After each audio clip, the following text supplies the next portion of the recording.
بعد ما اشتغلت على التاسك 3 4 ايام جاي اسلمها للمدير بيقول لي مش ده اللي انا طلبته منك.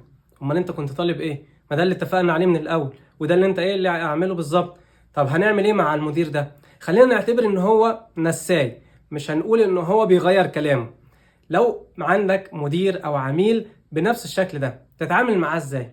طبعا الحل السحري والحل الذهبي والحل اللي لازم يكون بيطبق مع كل انواع المديرين وكل انواع العملاء وكل انواع الموظفين اللي حوالينا التوثيق. ان انت يبقى عندك دايما توثيق للي احنا اتفقنا عليه.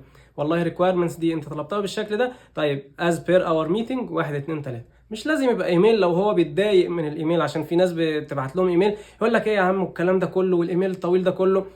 ماشي، خليها رسالة على تيمز او رسالة على سلاك او حتى رسالة على الواتساب، بس يبقى معاك حاجة مكتوبة مش متسجلة فويس نوت كمان عشان نقدر نرجع لها بسهولة. وطبعا الايميل هو افضل حاجة، بس مش لازم يبقى التوثيق بس.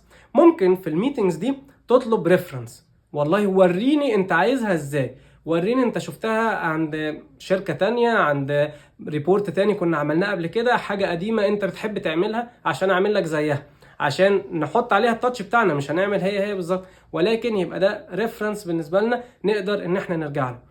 وان انت بتحاول تستخدم بعض مهارات البيزنس اناليسيز اللي هي ريكويرمنتس اليسيتيشن. انت بتعمل له استجواب تجيب منه كل الطلبات او كل الحاجات اللي هو محتاجها.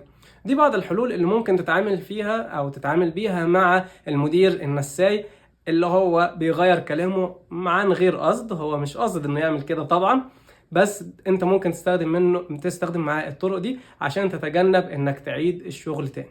دي واحدة من الحلول اللي بنتكلم عنها في التعامل في بيئات العمل الصعبة، وخاصة مع المديرين والعملاء وحتى الزملاء في الإدارات المختلفة. عشان تحضر معانا المجلس القادم في مجلس القادة وتبقى عارف عن ازاي التعامل في بيئات العمل المختلفة، خليك معانا على جروب الواتساب عشان تعرف اللقاء الاونلاين اللي جاي او حتى اللقاء الاوفلاين.